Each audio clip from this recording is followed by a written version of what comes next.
Hello friends, welcome back to PIC Jammu.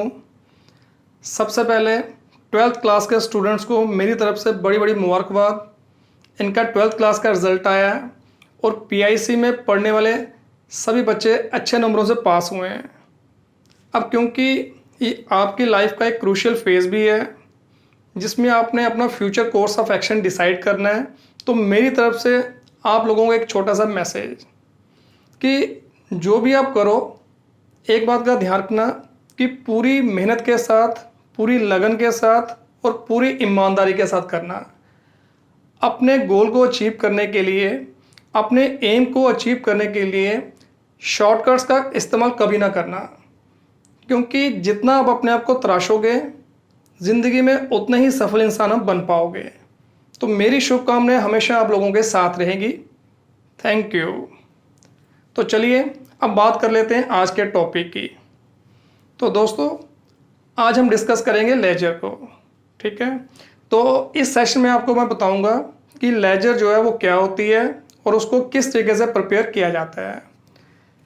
जैसा कि आपको याद होगा कि जब हमने मीनिंग ऑफ अकाउंटिंग डिस्कस करा था, तो उसमें मैंने आपको बताया था कि अकाउंटिंग के प्रोसेस में कौन कौन से स्टेप्स आते हैं। जिसमें मैंने आपको बताया था कि जब अकाउंटिंग प्रोसेस की शुरुआत होती है तो सबसे पहले हम यहाँ पे बिजनेस ट्रांजैक्शन को आइडेंटिफाई करते हैं, फिर उसकी मेजरमेंट करते हैं, देन उसकी रिकॉर्डिंग करते हैं। तो बिजनेस ट्रांजैक्शन को रिकॉर्ड करने के लिए हम प्राइमरी बुक्स बनाते हैं जो कि दो टाइप की होती हैं। जर्नल नंबर सेकंड, दूसरी होती है सब्सिडरी बुक्स जिसको हम सब जर्नल भी कहते हैं। तो सबसे पहले ट्रांजैक्शन इन दोनों में से किसी एक बुक में रिकॉर्ड की जाती है।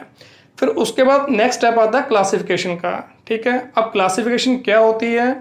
अब देखो, जैसा मैंने आपको बताया कि जब भी हम जर्नल में या सब्सिडरी बुक्स में ट्रांजैक्शन को रिकॉर्ड करते हैं तो वहाँ पे क्रोनोलॉजिकल ऑर्डर में उसकी रिकॉर्डिंग होती है, यानी कि डेट वाइज उसकी हम रिकॉर्डिंग करते हैं, जिसके कारण वहाँ पे सारी ट्रांजैक्शन जो है मिक्स हो जाती हैं। ठीक है, जैसे रेंट की, सैलरी, सेल, परचेज, कोई एसेट परचेज की है, वो सारी डेट के हिसाब से आती हैं, जिसके कारण वो सारी मिक्सअप हो जाती हैं।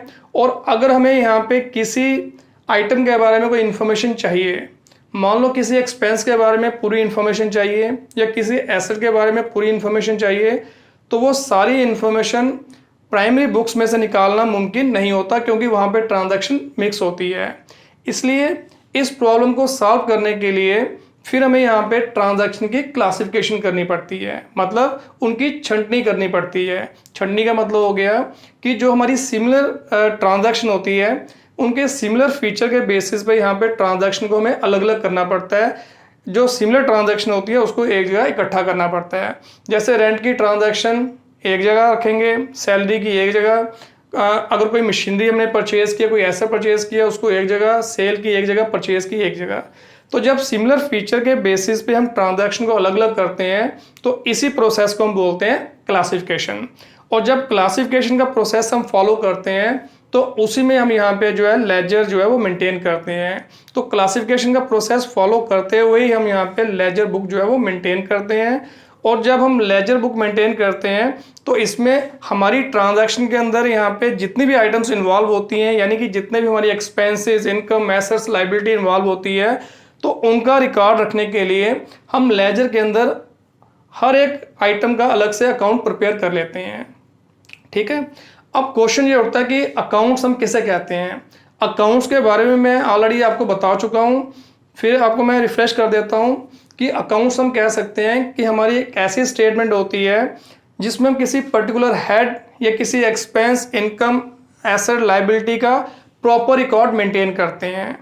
यानी कि किसी भी आइटम का पूरा रिकॉर्ड मेंटेन करने के लिए जो स्टेटमेंट हम प्रिपेयर करते हैं उसी स्टेटमेंट को हम बोलते हैं अकाउंट्स, जिसकी दो साइडें होती हैं, लेफ्ट साइड और राइट साइड।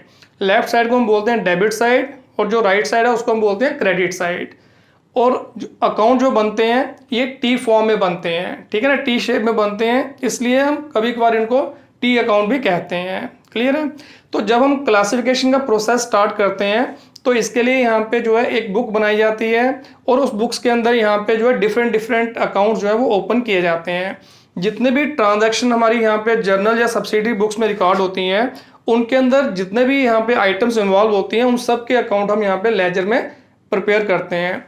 उसके बाद प्राइमरी बुक्स की जो ट्रांजैक्शन है वो वहाँ से निकाल के उनके जो रिस्पेक्टिव अकाउंट्स होते हैं, यानी कि वो ट्रांजैक्शन जिस अकाउंट से रिलेटेड होती है उस अकाउंट में हम उनको ट्रांसफ़र करते जाते हैं।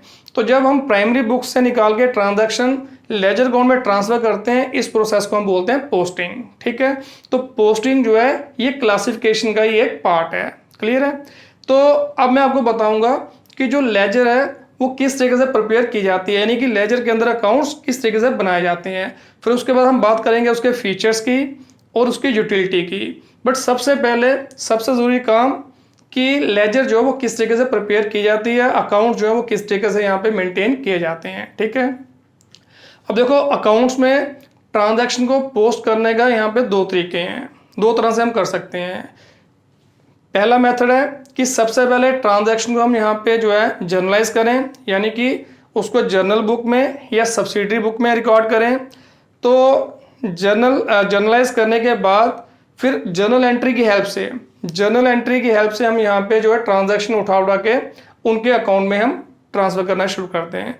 तो इसका मतलब ट्रांजैक्शन को पोस्ट करने के लिए पहले हम अगर जर्नल एंट्रीज कर लेते हैं, उसके बाद अकाउंट्स के अंदर ट्रांसफ़र करने के लिए यहाँ पे जो है हम उन जर्नल एंट्रीज का इस्तेमाल कर सकते हैं। ठीक है, दूसरा तरीका होता है कि बिना जर्नल एंट्रीज बनाए हम डायरेक्टली यहाँ पे जो ट्रांजैक्शन है वो लेजर के अंदर यहाँ पे जो है रिकॉर्ड करें, यानी कि उसकी पोस्टिंग करें। ठीक है, बट प्रैक्टिकली हम यहाँ पे जो है ये दूसरा वाला मेथड हम यूज़ नहीं करते। मतलब प्रैक्टिकली पहले हम यहाँ पे ट्रांजैक्शन प्राइमरी बुक में रिकॉर्ड करते हैं, फिर प्राइमरी बुक से ही ट्रांजैक्शन निकाल के लेजर में ट्रांसफ़र की जाती हैं। तो इसका मतलब प्रैक्टिकली हम यहाँ पे जो है जर्नल या सब्सिडरी बुक से ही यहाँ पे जो है ट्रांजैक्शन की पोस्टिंग लेजर में करते हैं। ठीक है, सिर्फ एग्जामिनेशन पॉइंट ऑफ व्यू से हम यहाँ पे जो है दूसरा मेथड यूज़ कर सकते हैं, क्योंकि हो सकता है कई बार क्वेश्चन में आपको डायरेक्ट उन्होंने ट्रांजैक्शन दी होगी और लेजर अकाउंट प्रिपेयर करने के लिए बोला होगा। ठीक है, जिनका एकेडमिक्स है, और एमसीक्यूज में भी यहाँ पे जो है डायरेक्टली आपको ट्रांजैक्शन के जरिए उनको लेजर अकाउंट में पोस्ट करने के लिए पूछ सकते हैं। तो इसलिए यहाँ पे आपको दोनों तरह से आना चाहिए। जर्नल बुक के जरिए भी ट्रांजैक्शन जो है लेजर में पोस्ट करनी आनी चाहिए, डायरेक्टली भी यहाँ पे जो है लेजर में पोस्टिंग आपको आनी चाहिए। तो वन बाय वन हम चलेंगे।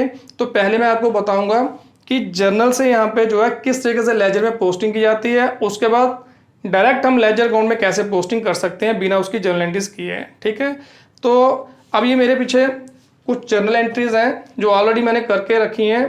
तो अब इनकी हेल्प से हम यहाँ पे जो है लेजर में अकाउंट प्रिपेयर करेंगे, यानी कि लेजर अकाउंट प्रिपेयर करेंगे, और मैं आपको बताऊंगा कि किस तरीके से यहाँ पे जो है इनकी पोस्टिंग जो उनमें की जाती है। ठीक है, तो पहले हम यहाँ पे कॉलम बना लेते हैं।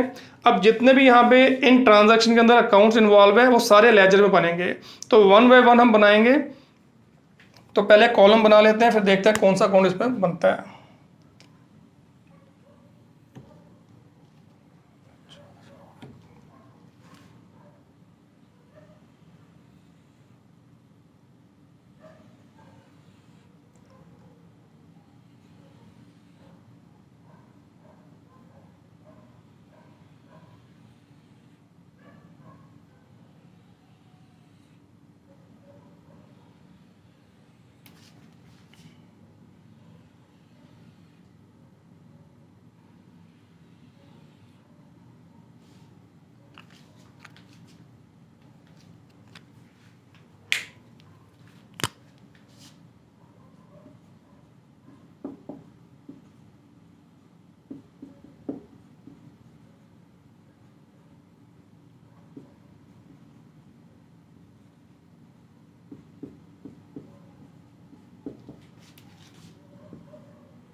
तो इस तरीके से हमारे लेजर अकाउंट के कॉलम बनते हैं। जैसे कि मैंने अभी आपको बताया कि जो लेजर अकाउंट है उसकी दो साइडें होती हैं, लेफ्ट हैंड साइड और राइट हैंड साइड। जो लेफ्ट हैंड साइड है उसको हम बोलते हैं डेबिट साइड, तो यहाँ पे हम लिख देते हैं DR, और जो राइट हैंड साइड है इसको बोलते हैं क्रेडिट साइड, तो उसको लिखते हैं CR। ठीक है, date particular journal folio amount एक side, date particular journal folio amount दूसरी साइड।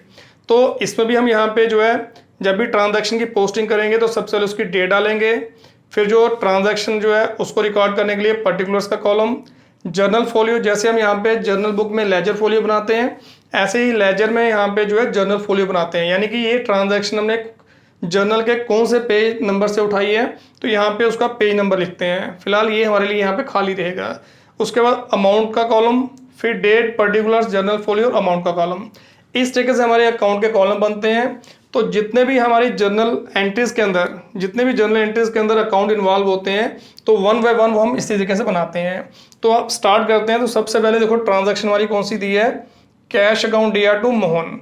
तो यहीं से स्टार्ट करते हैं। तो पहला हम अकाउंट बना लेते हैं कैश का, कैश अकाउंट, ठीक है। तो अब हमें कैसे इसकी पोस्टिंग करनी है, कैसे हमें कैश अकाउंट प्रिपेयर करना है, अब ज़रा ध्यान से सुनिएगा।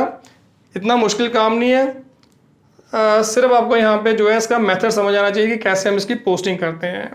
अब देखो सबसे पहले जो हम अकाउंट बना रहे हैं हमें देखना है कि ये अकाउंट जो है किस किस ट्रांजैक्शन के अंदर आया है, ठीक है। जिस जिस ट्रांजैक्शन के अंदर यहाँ पे ये अकाउंट इन्वॉल्व होगा वही ट्रांजैक्शन हमने वहाँ से निकाल के इस अकाउंट में यहाँ पे जो है पोस्ट करनी है, इस अकाउंट में उसको ट्रांसफर करना है, ठीक है।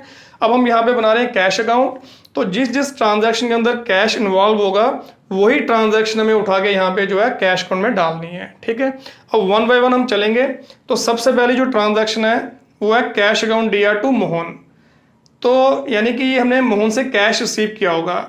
अब इसमें कैश इन्वॉल्व है, ठीक है। तो यानी कि ये एंट्री यहाँ पे आएगी। अब क्वेश्चन ये उठता है कि ये एंट्री डेबिट में आएगी कि क्रेडिट में आएगी। इसके लिए आपने देखना है जो अकाउंट आप बना रहे हो वो किस तरफ है। जर्नल एंट्री के अंदर वो अकाउंट डेबिट में है कि क्रेडिट में है। जिस तरफ ये अकाउंट होगा एंट्री उसी तरफ आनी है। अब हम कैश अकाउंट बना रहे हैं तो कैश अकाउंट यहाँ पे कहाँ है, डेबिट में। इसका मतलब एंट्री कहाँ आएगी, कैश अकाउंट के डेबिट में, ठीक है। तो अब डेट हमारे पास यहाँ पे है नहीं तो इसलिए डेट का कॉलम हम खाली छोड़ते हैं। अगर डेट होती है तो डेट भी डाल देते हैं, ठीक है। इसलिए अब कैश अकाउंट जो है वो डेबिट में है तो एंट्री डेबिट में आएगी। और एक चीज़ का ध्यान रखना है, जो भी हम डेबिट में एंट्री डालेंगे उसके आगे टू लगाएंगे और जो क्रेडिट में डालेंगे उसके आगे बाय लगाएंगे, यानी कि कैश बुक की तरह ही यहाँ पे ये अकाउंट बनते हैं, ठीक है। तो इसलिए यहाँ पे जो है डेबिट में एंट्री आई तो उसको लिख देंगे टू। तो अब लिखना क्या है, एक बात का ध्यान रखना है, जो अकाउंट हम बना रहे हैं कभी भी उसका नाम अकाउंट के अंदर नहीं आता, ठीक है। अब क्वेश्चन ये उठता है कि अगर कैश अकाउंट हम बना रहे हैं तो कैश का नाम इसमें नहीं आएगा, तो नाम किसका आएगा, जो उसके ऑपोजिट अकाउंट होगा। तो कैश अकाउंट हम बना रहे हैं तो ये देखना है कि कैश अकाउंट कहाँ पे है, डेबिट में है, एंट्री डेबिट में आएगी, बट नाम किसका आएगा, जो उसके ऑपोजिट में है। तो उसके ऑपोजिट किसका नाम है, मोहन का। तो यहां लिखेंगे हम टू मोहन, मोहन या मोहन्स अकाउंट। और अमाउंट आ गया 2000, तो अमाउंट के कॉलम में 2000।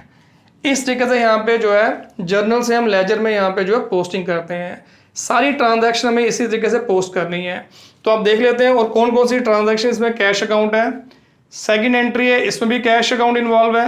अब कैश कहाँ पे है, ये एंट्री है परचेजेस टू कैश। अब यहाँ पे कैश क्रेडिट में है तो एंट्री क्रेडिट में आएगी। तो क्रेडिट में अगर आएगी तो उसको वहाँ क्या लगेगा, बाय। और नाम किसका आएगा, जो उसके ऑपोजिट में है, ठीक है। ऑपोजिट में क्या नाम है, purchases to buy purchases account. और अमाउंट आ गया 5000, ठीक है। नेक्स्ट और देख लो, थर्ड एंट्री में भी कैश का नाम है, कहाँ पे, क्रेडिट में। तो एंट्री क्रेडिट में आएगी, नाम आएगा जो उसके ऑपोजिट है। तो ऑपोजिट है उसका machinery, bye machinery account. Amount हो गया 10000। बस इसी तरीके से हमें यहाँ पे जो है सारे अकाउंट प्रिपेयर करने हैं, तो ज़्यादा कोई मुश्किल काम इसमें है नहीं। नेक्स्ट अगली एंट्री कहता है cash account DR to sales account. अब कैश कहाँ पे है, कैश डेबिट में, एंट्री डेबिट में आएगी, नाम किसका आएगा, जो उसके ऑपोजिट है, यानी कि सेल का, टू सेल्स अकाउंट। ये आ गया 7000। इसके अलावा नेक्स्ट एंट्री में कैश का नाम नहीं है तो ये एंट्री यहाँ नहीं आएगी, छोड़ दो। इसमें भी नहीं है, इसमें भी नहीं है, इसमें भी नहीं है, यहाँ पे भी कैश का नाम नहीं है। इस एंट्री में कैश का नाम है, कहाँ पे है, क्रेडिट में। एंट्री क्रेडिट में आएगी, नाम किसका आएगा, जो उसके ऑपोजिट है। तो ऑपोजिट किसका नाम है, कमीशन का। तो यहाँ आ गया बाय कमीशन। अमाउंट आ गया 2000। नेक्स्ट एंट्री में फिर कैश का नाम है, कहाँ पे है, डेबिट साइड, तो एंट्री डेबिट में आएगी, नाम किसका आएगा, जो उसके ऑपोजिट में है, टू कमीशन रिसीव्ड अकाउंट। ठीक है, यहाँ पे कमीशन रिसीव्ड अकाउंट लिखना है, क्योंकि देखो इसमें दो एंट्रियां कमीशन वाली आई है, एक में कमीशन डेबिट है, दूसरे में क्रेडिट है। जो डेबिट है वो हमारा एक्सपेंस है, जो क्रेडिट है हमारी इनकम है। अब आसानी से इनको आइडेंटिफाई किया जा सके कि कौन सा एक्सपेंस है, कौन सी इनकम है, इसलिए इनकम के आगे रिसीव वर्ड यूज करते हैं ताकि पता लग जाए कि ये हमारी इनकम है। अदरवाइज ये दोनों ट्रांजैक्शन जो है मिक्स हो सकती हैं। 4000। इसके अलावा नेक्स्ट एंट्री में कैश का नाम नहीं है, नहीं आएगी। नेक्स्ट एंट्री में फिर कैश का नाम है, कैश कहाँ पे, डेबिट में, एंट्री डेबिट में आएगी, नाम आएगा जो उसके ऑपोजिट है, तो इसके ऑपोजिट है रेंट रिसीव्ड अकाउंट, तो यहां लिख देंगे टू रेंट रिसीव्ड अकाउंट, यानी कि ये भी हमारी इनकम ही है। ये आ गया 3000।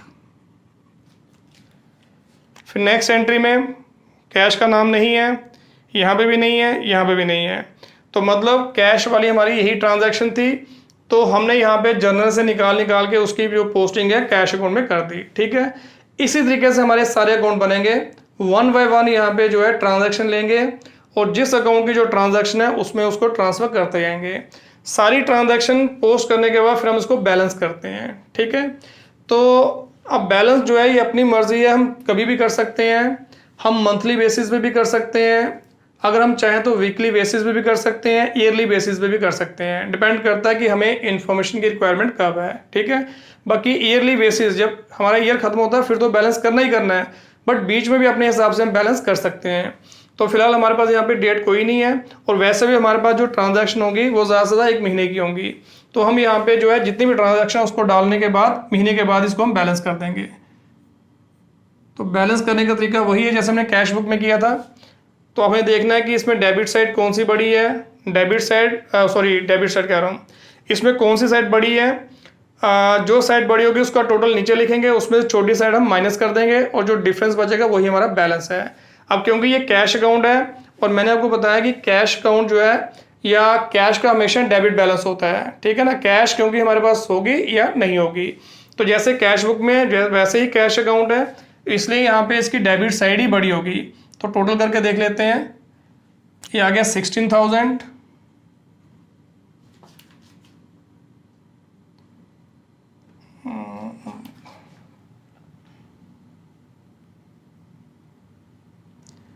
चलिए इसमें थोड़ा चेंज करते हैं, इसमें अमाउंट ज़्यादा आ गया 500।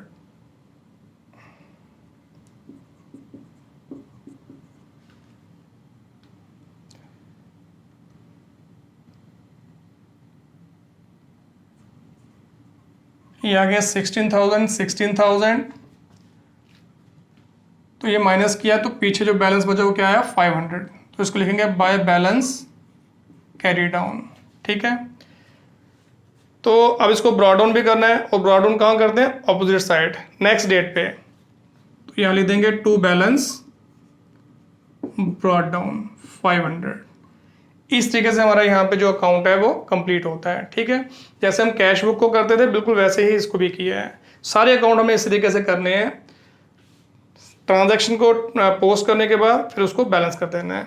कुछ एक अकाउंट्स होते हैं जिनको हम बैलेंस नहीं करते हैं, वो बताऊंगा जब आएगा। तो अगला अकाउंट देख लेते हैं। अब कैश के बाद मोहन, तो मोहन का अकाउंट बना लेते हैं।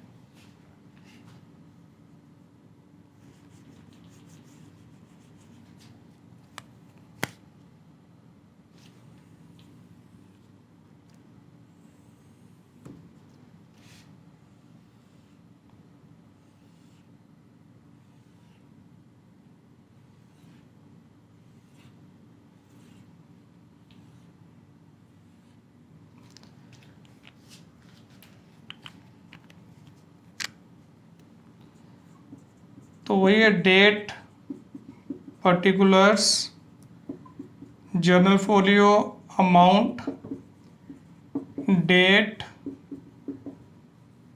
Particulars, journal folio, amount. तो अब मोहन का अकाउंट है तो ऊपर लिख देते हैं मोहन्स अकाउंट, अब पोस्ट ऑफिस लगा के, इस चीज़ का ध्यान रखना। अब मोहन से रिलेटेड जो जो ट्रांजैक्शन है वो हमें इस अकाउंट में पोस्ट करनी है। तो देखें कौन कौन सी ट्रांजैक्शन मोहन से रिलेटेड है। पहली ट्रांजैक्शन में मोहन का नाम है, तो रूल वही है कि जो अकाउंट हम बना रहे हैं वो देखना है कि किस तरफ है, डेबिट है कि क्रेडिट। तो यहाँ पे मोहन क्रेडिट है, तो एंट्री मोहन अकाउंट में क्रेडिट में आनी है। नाम किसका आएगा, जो उसके ऑपोजिट है, यानी कि यहाँ लिखेंगे बाय कैश अकाउंट। अमाउंट आ गया इसका 2000, ठीक है। इसके बाद नेक्स्ट एंट्री में मोहन का नाम नहीं है, छोड़ दो। नेक्स्ट उसमें भी नहीं है, इसमें भी नहीं है, यहाँ पे भी नहीं है, ये भी नहीं है, इस एंट्री में है।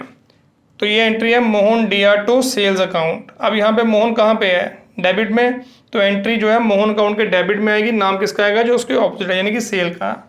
तो यहाँ लिख देंगे टू सेल्स अकाउंट। ये आ गया 12,000, ठीक है।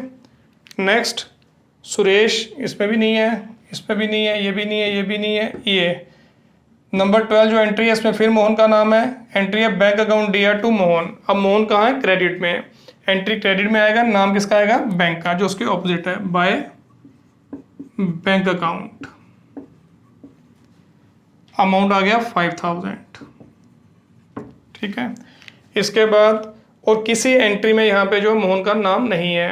अब इसको भी बैलेंस करना है, जैसे ऊपर वाले अकाउंट को बैलेंस किया वैसे इसको भी बैलेंस करेंगे। तो अब इसमें देखते हैं कि इसमें बड़ी साइड कौन सी है, उसका टोटल नीचे लेके छोटी साइड माइनस कर देंगे।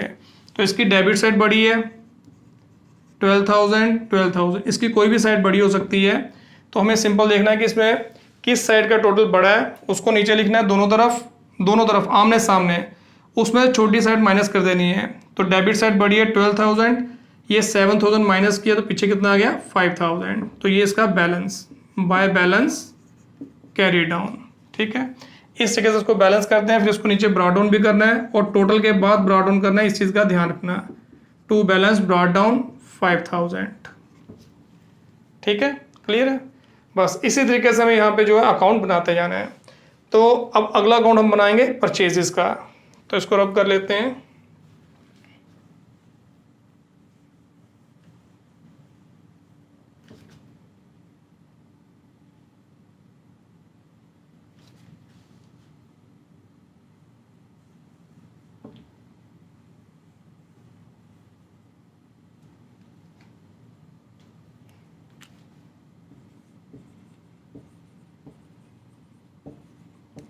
परचेजेस अकाउंट, अब परचेजेस से रिलेटेड जितनी भी ट्रांजैक्शन है उनकी पोस्टिंग करेंगे। तो देखो कौन कौन सी एंट्री में परचेजेस का नाम आया है।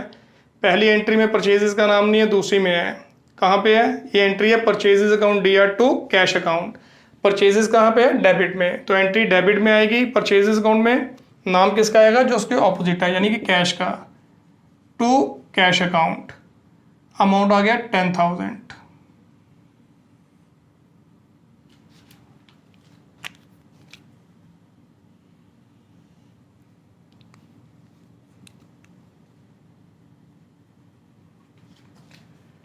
इसके बाद और कौन कौन सी ट्रांजैक्शन में परचेजेस है, इसमें नहीं है, इसमें नहीं है। ये देखो number 5 purchases account DR to Suresh. Purchases कहाँ पे, डेबिट में, एंट्री डेबिट में, नाम किसका आएगा, सुरेश का, टू सुरेश 15,000। इसके अलावा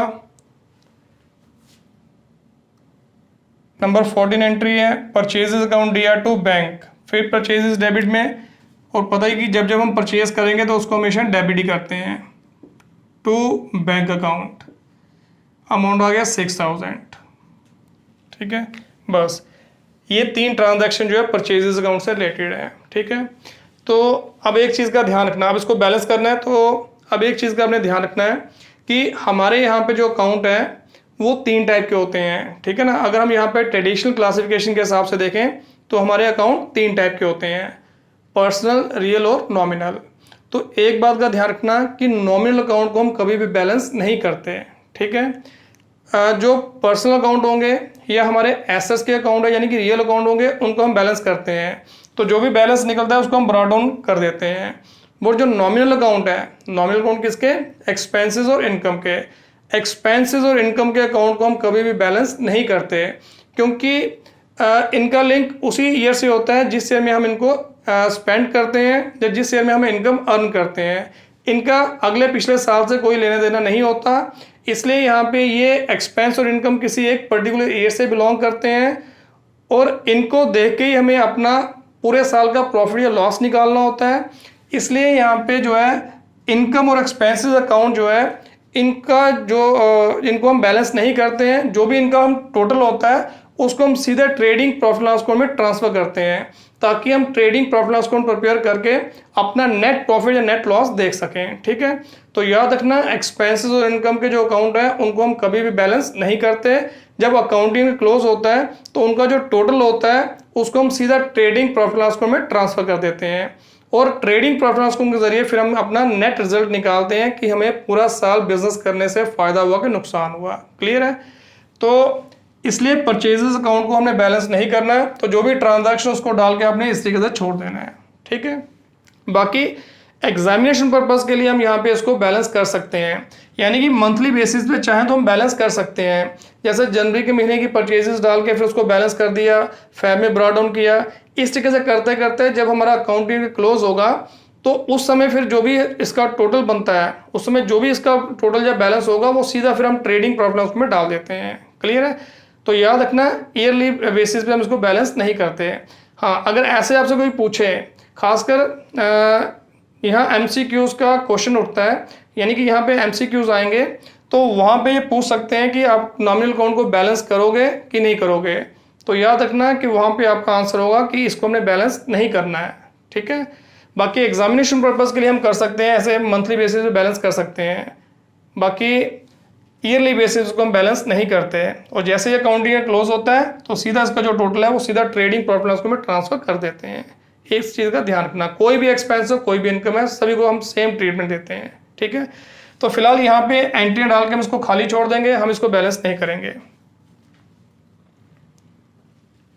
बस इसी तरीके से बाकी अकाउंट भी बनेंगे।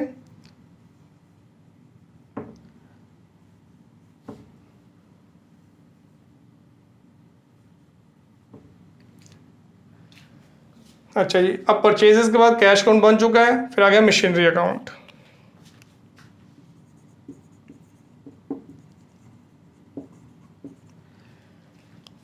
अब मशीनरी से रिलेटेड जो ट्रांजैक्शन है कौन कौन सी है? नंबर 3 कहता है machinery account DR to cash account. अब यहाँ पे मशीनरी कहाँ पे है? डेबिट में, तो एंट्री डेबिट में आएगी, नाम किसका आएगा? कैश का। तो यहाँ लिख देंगे टू कैश अकाउंट, अमाउंट आ गया 10,000।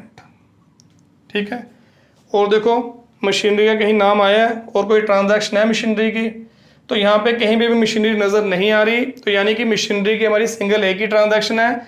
तो अब इसको हम बैलेंस करेंगे लास्ट में, जैसे हमारा ये पीरियड ख़त्म हुआ तो इसको balance by balance carry down 10,000।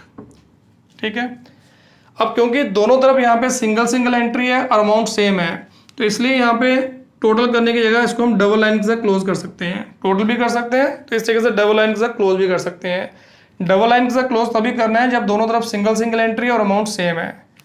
अब उसके बाद इसको ब्रॉट डाउन कर देंगे टू बैलेंस ब्रॉट डाउन 10,000। ठीक है, बस इसी तरीके से हम अकाउंट बनाते जाएंगे। अब कैश का अकाउंट बन चुका है, नहीं बनाएंगे। इसके बाद गया सेल। अब सेल का अकाउंट बनेगा तो जैसे परचेजेस अकाउंट बना बिल्कुल वैसे ही हम सेल अकाउंट भी बनाएंगे। सेल हमारी इनकम है तो इसको भी बैलेंस नहीं करेंगे।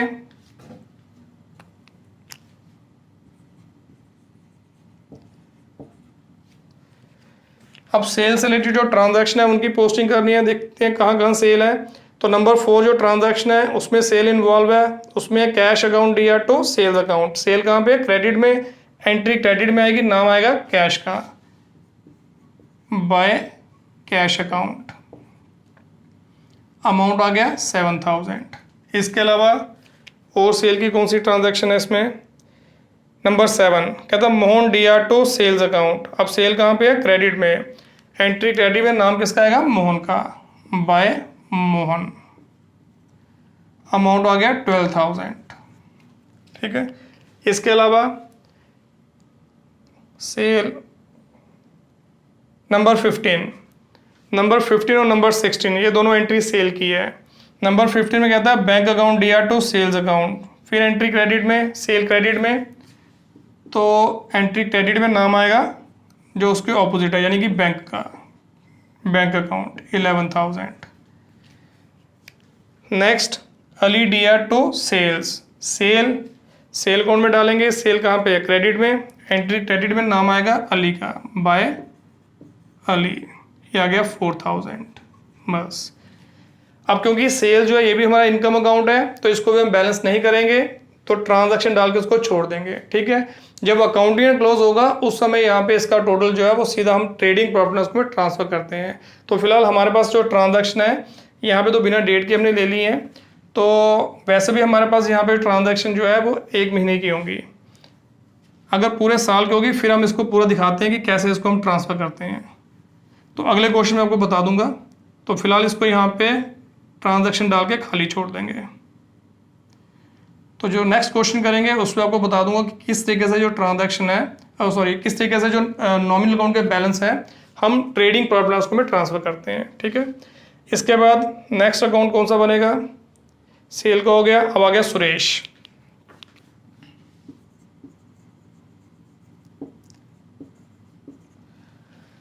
अब हमें देखना है कि सुरेश जो है वो कौन कौन सी एंट्री में है। तो नंबर 5 से शुरू होता है। अब सुरेश यहाँ पे जो है इसमें है, कहाँ पे? क्रेडिट में। एंट्री है purchases account D R to Suresh. Suresh credit में है तो एंट्री क्रेडिट में आएगी, नाम आएगा जो उसके ऑपोजिट है। तो इसके ऑपोजिट किसका नाम है? परचेजेस का, by purchases, bye purchases account, ये आ गया 15,000। इसके अलावा और कौन सी एंट्री में सुरेश है? यहाँ नहीं है, यहाँ नहीं है। नंबर 8 लिखा है Suresh account D R to bank. अब सुरेश जो है वो डेबिट है, तो इसलिए यहाँ पे एंट्री सुरेश अकाउंट में डेबिट में आएगी, नाम किसका आएगा? जो उसके ऑपोजिट यानी कि बैंक का। तो यहाँ लिख देंगे टू बैंक अकाउंट, ये आ गया 5,000। ठीक है, इसके बाद यहाँ नहीं है नाम उसका, यहाँ नहीं है, यहाँ नहीं है, यहाँ नहीं है, ये भी नहीं है, ये भी नहीं है। बस सुरेश की यही 2 ट्रांजैक्शन थी, तो हमने डाल दिया। अब इसको बैलेंस करेंगे, तो बैलेंस करने का तरीका वही है, जो बड़ी साइड का टोटल है वो नीचे लिखेंगे 15,000, इसमें से छोटी साइड माइनस कर देंगे और जो बाकी बचेगा वो बैलेंस। ठीक है, इसकी क्रेडिट साइड बड़ी आई है, तो इसलिए क्रेडिट साइड का टोटल नीचे लिखा 15,000, डेबिट माइनस किया तो जो पीछे बैलेंस बचा वो आ गया 10,000। तो ये आ गया डेबिट साइड, लिखा डेबिट साइड है ये क्रेडिट बैलेंस। तो ये चीज़ मैंने आपको पहले बताई हुई है कि अगर यहाँ पे क्रेडिट साइड बड़ी है, डेबिट छोटी है, तो डिफरेंस जो आएगा वो क्रेडिट साइड का होगा। ठीक है ना, बैलेंस किसका माना जाएगा? Credit side. लिखते हैं हम डेबिट साइड है, क्योंकि इसको बैलेंस करना होता है, जो छोटी साइड है उस तरफ लिखते हैं, पर जब इसको ब्रॉड डाउन करते हैं तो अपने आप अपनी जगह आ जाता है। अब जैसे ब्रॉड डाउन करेंगे तो कहाँ चला गया? क्रेडिट में। तो यहाँ लिखेंगे बाय बैलेंस ब्रॉड डाउन, ये आ गया 10,000। ठीक है, तो क्रेडिट बैलेंस था तो अपने आप अपनी जगह पहुँच गया, इस चीज़ का ध्यान रखना। ठीक है, अब सुरेश के बाद नेक्स्ट अकाउंट कौन कौन सा बनेगा हमारा? अब देखो इसमें रेंट अकाउंट बनेगा, बैंक अकाउंट है, मोहन हम बना चुके हैं, सेल बना चुके हैं, सुरेश बना चुके हैं, लैंड, कमीशन रिसीव्ड अकाउंट, इसके अलावा रेंट रिसीव्ड अकाउंट, बाकी परचेज, बैंक, सेल, इसके अलावा वाली अकाउंट। ठीक है, ये 5-7 अकाउंट हमारे और बनने हैं।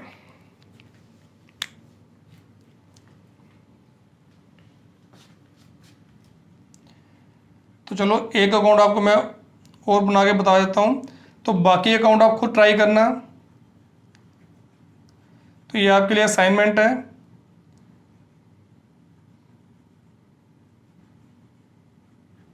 तो सारे अकाउंट इसी तरीके से बनाने, तो कोई प्रॉब्लम नहीं आने वाली है। तो सुरेश के बाद नेक्स्ट अकाउंट हम बना लेते हैं रेंट का।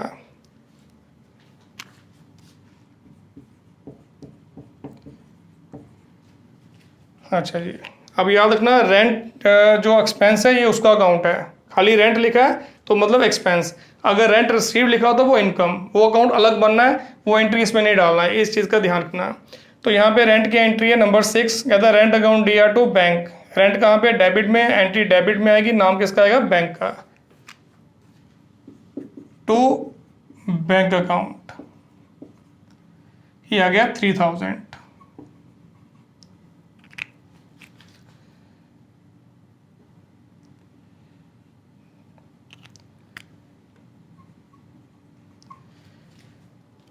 इसके अलावा और रेंट यहाँ पे कोई नहीं है, तो ये रेंट रिसीव्ड अकाउंट है, ये क्रेडिट है, यानी कि ये हमारी इनकम है। तो ये एक्सपेंस है और वो इनकम है, तो ये दोनों के अकाउंट हमारे अलग अलग बनने, इनको एक ही अकाउंट में मत डाल देना, इस चीज़ का भी ध्यान रखना। बाकी और कुछ नहीं है बस। अब क्योंकि रेंट जो है ये भी नॉमिनल अकाउंट है, अभी मैंने आपको बताया कि जो भी हमारे नॉमिनल अकाउंट है यानी एक्सपेंस और इनकम के अकाउंट है, उनको हम यहाँ पे बैलेंस नहीं करते। उनका जो टोटल है वो सीधा ट्रेडिंग प्रॉफिट लॉस में ट्रांसफर होता है, और जब अकाउंट ये क्लोज होता है उस समय हम यहाँ पे जो है इनको ट्रांसफर करते हैं। इसलिए रेंट वाला अकाउंट भी हमारा खाली रहेगा, ठीक है। ऐसे कोई इनकम अकाउंट हम बनाते हैं तो उसको भी हमने यहाँ पे जो है एंट्री डाल के उसको खाली छोड़ देना है। एक्सपेंस और इनकम अकाउंट लास्ट में ही ट्रांसफर करते हैं ट्रेडिंग प्रॉफिट लॉस अकाउंट में, ठीक है। तो इस तरीके से जो बाकी अकाउंट्स हैं वो भी हम इसी तरीके से प्रिपेयर करते हैं। तो आपके लिए वो असाइनमेंट है, आप घर पे उसे प्रिपेयर करिए। अगर कोई प्रॉब्लम आएगी तो कमेंट सेक्शन में मेरे को लिख देना, तो मैं आपको सॉल्व करवा दूंगा। बाकी बनते सारे अकाउंट इसी तरीके से, कोई इसमें ज़्यादा कोई मुश्किल काम है नहीं, ठीक है। तो अगले सेशन में मैं आपको बताऊंगा कि डायरेक्ट ट्रांजैक्शन को हम यहाँ पे लेजर में कैसे पोस्ट करेंगे, बिना जर्नल एंट्री की हेल्प से हम यहाँ पे जो है डायरेक्ट ही कैसे पोस्ट करते हैं। और वो काफ़ी इंपॉर्टेंट है आपके एग्जामिनेशन पॉइंट ऑफ व्यू से, ठीक है। चाहे वो एकेडमिक है, चाहे वो कोई कॉम्पिटिटिव एग्जाम है, तो दोनों तरह के एग्जाम में यहाँ पे जो है हमें वो ट्रांजैक्शन दे के पूछ सकते हैं कि बताओ इसको लेजर में कहाँ डेबिट करेंगे, कहाँ क्रेडिट करेंगे, ठीक है। इसके अलावा इनके जो फीचर्स हैं लेजर के, प्लस उसकी क्या यूटिलिटी है, तो ये भी हम अगले सेशन में ही डिस्कस करेंगे, ठीक है। तो दोस्तों आज का सेशन कैसा रहा इसके बारे में कमेंट सेक्शन में ज़रूर लिखिए। और अगर आप चाहते हो कि मैं आपके लिए और ज़्यादा मेहनत करूं, तो मेरे इस चैनल को शेयर, लाइक और सब्सक्राइब ज़रूर कीजिए। तो मिलेंगे अपने अगले सेशन में। Thank you so much.